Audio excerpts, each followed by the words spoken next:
Today I'm going to talk to you about intermolecular forces and real gases, and most of this information can be found in Chapter 11 in your textbook, but for real gases and for effusion and diffusion, we're going to go back to Chapter 5 and just cover the end of Chapter 5, which you didn't get in your summer assignment.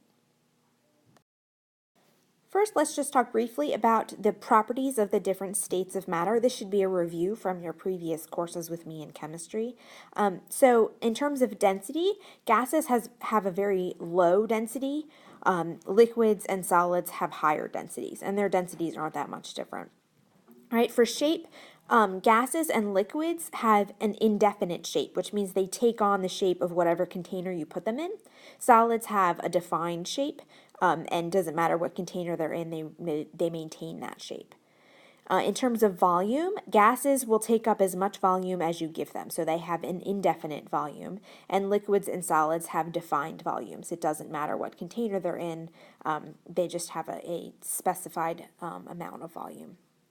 All right, and then the strength of intermolecular forces. In gases, in the past we've just said that we assume gases have no intermolecular forces, but they do have some, which we're going to talk about a little bit at the end of this lesson when we talk about real gases, but they're very weak. Liquids have moderate intermolecular forces, so they hold together, but the molecules are free to move around. And then solids have very strong intermolecular forces. They hold the molecules or the atoms within a crystal most of the time. And you can see particle representations of each of those down here. So in terms of the spacing, the liquid doesn't have very much more spacing than solid, but you can see that the particles are not well ordered like they are in the solid. And the gas molecules are very far apart in our little flask here.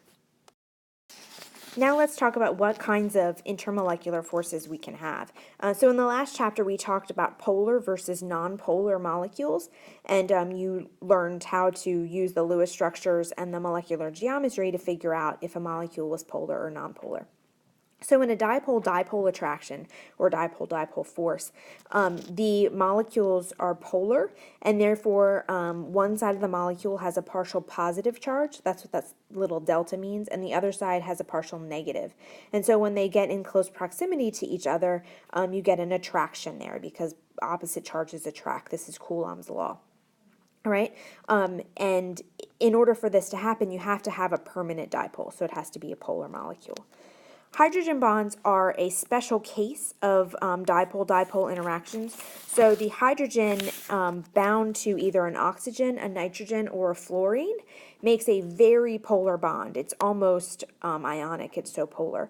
And the result is that because the hydrogen has such a small amount of electron density anyway, because it only has that one electron, it gets a very strong positive charge, and it gets shared almost evenly between the two atoms involved in the hydrogen bond. So the two oxygens shown here in the two different water molecules, this hydrogen is being pulled between both of those oxygens in a hydrogen bond. So this is just like a dipole-dipole interaction, it's just a bit stronger. So one more thing to note about that is that hydrogen bonds are not chemical bonds in the same way that covalent or ionic bonds are. They're much, much weaker than that, but they're a fairly strong intermolecular force. So they're called hydrogen bonds, but they're not actual bonds. They're just intermolecular forces. All right, and these are the reason that water has the special properties that it does, and we're going to look at some of those properties in the lab later in this unit. All right, the last kind of intermolecular force we're going to talk about are dispersion forces, and these happen between every kind of molecule that there is in every kind of atom. And it basically just relies on the fact that the electron cloud can move. So occasionally you can get a temporary dipole in an atom that's completely neutral. Okay, so in this particular case, the electrons, so here's our nucleus, and the electrons have moved over to this side, giving us a partial negative on this edge of this atom. And so when it gets close to this atom over here, the electrons that were evenly distributed all move over to this side because they don't want to be next to this negative charge. And so that leaves a partial positive here as the nucleus is exposed and a partial minus over here. All right, the second one here is called an induced dipole. So we get a temporary dipole in one atom, which induces a dipole to form in another one, okay? So these like I said, happen in all types of molecules, both polar and nonpolar. Even a polar molecule can have a shift of electrons to become more polar sometimes than others. All right, and this type of intermolecular force can be relatively weak, but it can also be very strong if you have enough electrons to shift around in this way. So we're going to look at a couple of examples and determine how we can say if the dispersion force are going to be stronger or weaker for a particular substance. All right, so just to review the types of intermolecular forces we've talked about so far. So dispersion forces typically are the weakest, but you have to be careful about that because they can be strong for very large molecules. All right, and then dipole-dipole attractions are a little bit stronger than that. Hydrogen bonds are a little bit stronger than that, and then we move up. And covalent bonds are even stronger, and then ionic bonds would be the strongest on average. Okay, so how does the strength of the intermolecular forces impact chemical properties, for example, boiling point? So if we're looking at boiling point, then we are going from a liquid to a gas, which breaks pretty much all of our intermolecular forces. So the stronger our intermolecular forces are, the more energy is going to have to go in to break those and convert our substance to a gas. So the boiling point will be higher if the intermolecular forces are stronger. All right, the size affects the strength of our intermolecular forces because of what I was just saying with dispersion forces. So the bigger something is, the more electrons it has, the bigger electron cloud it has, then the more easily the electrons can be shifted around to create a temporary dipole. So the bigger something is, generally the stronger the intermolecular forces are, if all other things are equal. Okay, so if we were looking at helium and neon, those are both just atoms, right? And they're noble gases, they don't bond with anything else.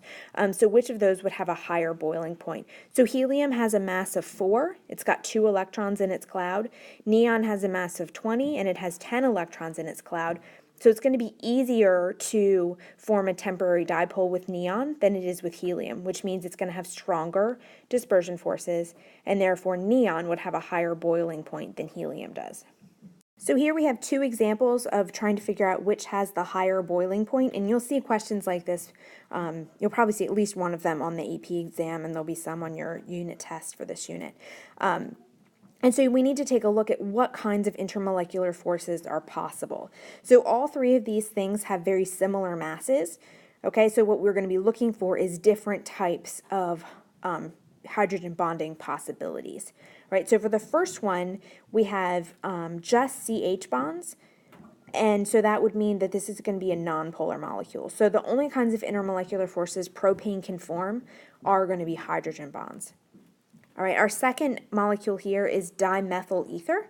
So we have 2 carbons and we have an oxygen in the middle. And this looks symmetrical, but the oxygen actually has 2 lone pairs, which aren't shown. All right, so it's going to be bent. So this is going to be a slightly polar molecule, but the carbons coming off of the oxygen aren't going to do a whole lot to induce a charge on that oxygen. So it will be polar and will be able to form dipole-dipole.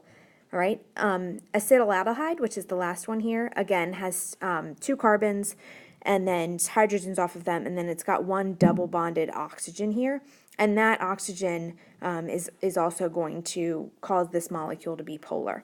So we know that either dimethyl ether or acetaldehyde is going to have the higher boiling point, and because of the symmetry of the dimethyl ether and the oxygen being in the middle, it's more likely that the acetaldehyde is going to be able to form stronger dipole-dipole interactions. So the acetaldehyde would have the highest boiling point. And the second one here, it's going to be even a little easier to figure out, and these are more likely the kind of would give you on a test. So here dimethyl ether is slightly polar, and then ethanol is polar and it has an OH bond, which means that's capable of hydrogen bonding, which is going to be a stronger interaction than just a normal dipole-dipole, which would mean ethanol has the higher boiling point. All right, here we have 3 examples of potential hydrogen bonds. So in this first one here, we have an NH bond here, and we have an NH bond here. And so this is an appropriate hydrogen bond. So this hydrogen is being pulled between these two nitrogens here, which is a hydrogen bond. So that one is valid. So we'll put a check there. All right, we have HF and HF. All right, so HF bonds are capable of forming hydrogen bonds, so that is also a valid hydrogen bond.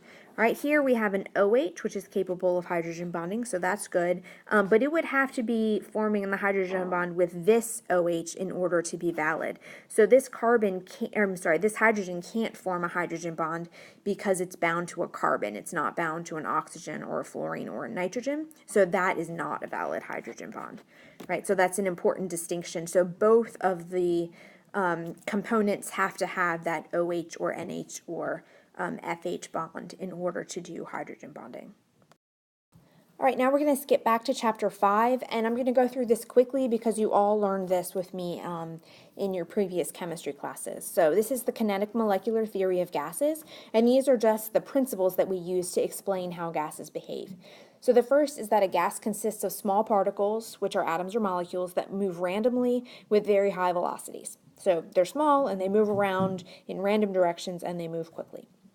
The second is that attractive forces between the particles of a gas are usually very small. So I mentioned that at the beginning of this video. We assume that there's almost no interaction between gas particles. 3 is that the actual volume occupied by gas molecules is extremely small compared to the volume that the gas occupies. So that is usually true, but we're going to talk about how in certain situations you get to a point where you can't ignore the volume of the gas molecule itself. All right. The fourth is that gas particles are in constant motion, moving rapidly and in straight paths. So they just move in a straight line until they either collide with another gas particle or hit the side of the container and then they bounce off. All right. And then the final one is that the average kinetic energy is proportional to the Kelvin temperature. So the warmer the substance is, the higher the kinetic energy is going to be and the faster the particles are going to be moving. All right, so these are just two terms that I want to go over that we didn't explicitly cover in a previous class. So diffusion is the process by which gas molecules spread out in response to a concentration gradient. So this is what you would have if you had a bottle of perfume and you opened it up. There's a lot of perfume molecules in the space above the liquid in the jar, and when you open it up, it's going to move out of the jar and into the rest of the room so that you maybe would smell it on the other side of the room. That's diffusion. So it's moving from a high concentration within the jar out into the room, which has a very low concentration. All right, and then effusion is related, but it's the process by which a gas escapes from a container into a vacuum through a small hole. Okay, so this, I always imagine this happening with a balloon and a tiny hole in it. So the rate at which the gases escape from that tiny hole is the process of effusion. All right, so if you have a balloon with a 50-50 mixture of oxygen and helium inside, and you let the balloon sit for several days, when you come back, there will be more oxygen inside the balloon than helium. Okay, so why is this? And this has to do with with effusion. So this process is effusion. The oxygen and the helium can both leak out of the balloon through that process. So if we have more oxygen left, that means the helium escapes more quickly. And the answer to that is because the helium molecules are smaller, and so they move more quickly because of our equation for kinetic energy, which is that kinetic energy equals 1/2 mv squared. So if our m is our mass and our our velocity is v, and our kinetic energy is the same because these gases would be at the same temperature. So if the mass is bigger, then the velocity is going to have to be smaller, and if the mass is smaller, then the velocity would be bigger. So it's going to move faster if it's smaller. So since helium is the smaller of the two gases there, it will move more quickly, and therefore it will effuse and diffuse also more quickly. Now let's talk briefly about how gases can behave in a non-ideal way. If we have a real gas, which is what we are actually going to be dealing with in this class, then sometimes it doesn't behave ideally. And there are two different circumstances where this happens. So the first thing is when the volume of the gas particles starts to play a role. So it becomes significant when our pressure gets high. And why would that be significant? It's because at high pressure, so you can see on this graph here that the green argon line starts to deviate from the ideal gas line when we get to high pressure. And the reason that's important is because when we're at high pressure, the molecules or atoms are going to be closer together, all right? That's what pressure is. We're squeezing them into a smaller space. And so if the pressure is greater, then they're going to be closer together. So the volume between them is going to get smaller, which means that the volume of the actual atoms or molecules becomes significant over time. So we can't assume they don't take up any space at that point in time. Right, the second effect is when intermolecular forces take part. So, like I said before, we assume generally that for an ideal gas, there are no intermolecular forces between particles. So here we have a graph of xenon and the ideal gas line. And so you can see when we get to really low temperature and low pressure that the when we get to low temperature, the pressure is lower than we would predict. And that's because when the temperature gets really low, the gas molecules slow down a lot. And if they slow down, when they collide with another gas molecule, they might hang around a little bit and interact with that. And so they aren't going to just bounce off the way they would if they were moving at a high speed and then bounce into the walls of the container. So the pressure goes down when you have gases at low temperature, more than you would predict based on the ideal gas law.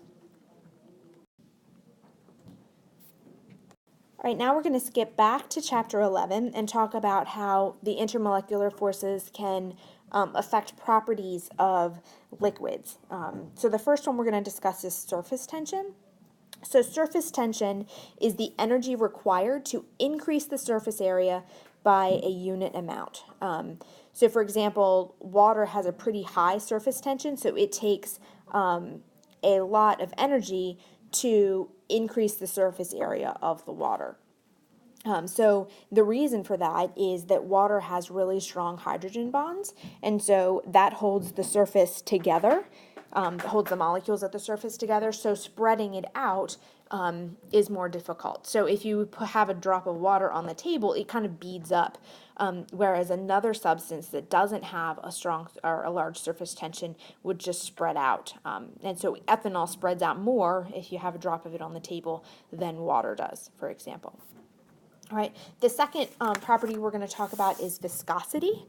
That's another way that we can see intermolecular forces, and you probably from your own experience know that things like honey or molasses are very viscous, and that's the resistance of a liquid to flow. So things that we think of as being very thick and sticky tend to be viscous, and that's because their intermolecular forces hold them together, so it's harder to pour them because they don't want to flow. So what would we expect to have the highest viscosity? Pentane, heptane, or nonane? So remember I said, so these are all, if you remember back to the naming we did over the summer and last year in chemistry, pentane, heptane, and nonane are all hydrocarbons, so they're all nonpolar. Pentane has 5 carbons, heptane has 7, and nonane has 9. So as we go from pentane to heptane to nonane, the molecular mass goes up. And so nonane would have the strongest intermolecular forces of the 3 because it has the largest mass and therefore the largest electron cloud. And so nonane is the one we would also expect to have the highest viscosity. Right? As we increase temperature, the molecules get more kinetic energy, and therefore they are more easily able to overcome intermolecular forces with neighboring molecules, and so the viscosity tends to go down as you increase temperature.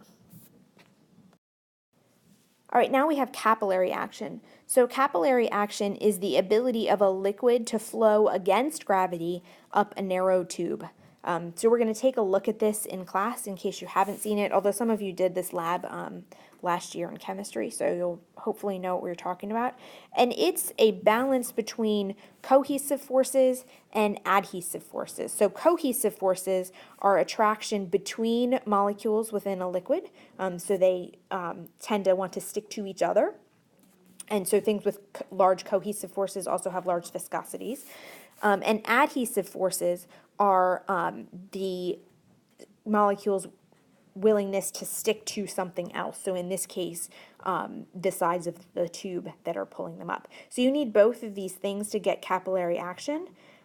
In the case of water, it has capillary action pretty easily. And when we draw the meniscus of water, you probably remember from when we did the measurement lab that water looks like this in a tube, all right? And that's because the adhesive forces holding the water to the sides are stronger than the forces holding the water molecules together. Mercury is the opposite. So if you look at mercury, it looks like that when you put it in a tube. I have a tube of it. I can show you in class if you remind me. And that's because it wants to stick to itself more than it wants to stick to the walls of the container. So it forms that little bubble there trying to avoid sticking to the container because it wants to interact with other mercury atoms, not the sides of the container. All right, now we're going to get into properties that have to do with phase changes. So first, let's just review. Vaporization is the process of moving from a liquid to a gas, and it usually happens below the boiling point. So this isn't boiling, this is just the natural equilibrium between the liquid and the gas phases in a liquid sample. Condensation is the opposite process. It's gas going back to a liquid. You've probably witnessed this before. If you have a cold drink in the summer, the water molecules from the air will condense on the outside of your glass, and it'll feel wet. Now we have terms that tell us how likely something is to make that conversion from a liquid to a gas or vice versa. The first is volatile. So we say that liquids that vaporize easily are volatile, and those that do not vaporize easily are non-volatile. All right. So things that you can smell easily tend to be volatile because some bits of that liquid are escaping into the gas phase and make it to your nose, which is why you can smell them. So perfumes tend to be volatile. Alcohol is pretty volatile. And then you have other things that are non-volatile. A lot of those things that you think of as being viscous are also non-volatile because they stick together really well. So things like motor oil or honey, those tend to be non-volatile liquids. All right, and this interplay between these two phases is called a dynamic equilibrium. And what it means is there are constantly molecules moving from liquid to gas and gas molecules moving back to the liquid phase. So it's not that there's just a set number of molecules that escape into the gas phase and just sort of bounce around in the flask. No, they're always moving around, and sometimes they run into the surface of the liquid again and they go back into the liquid phase and another one bounces off. So you can kind of see this in the image I have here of this flask. And what you have here, because of this dynamic equilibrium, is some amount of pressure above the liquid in a closed container. And we call this the vapor pressure. So this tells us what the pressure is formed by the gas that vaporizes, or the liquid that vaporizes into a gas in a closed container. So things that have low intermolecular forces will vaporize easily, and they have high vapor pressures. And things that have high intermolecular forces, so they stick together really well, don't tend to escape into the gas phase, and so those have low vapor pressure. Okay, so hopefully you can predict at this point that if we increase the temperature, then the kinetic energy of all of our molecules is going to go up, and so more of them are going to be able to escape into the gas phase, and so our vapor pressure would increase. So as we increase the temperature, kinetic energy goes up, more molecules escape into the gas phase, creating a higher pressure in the container.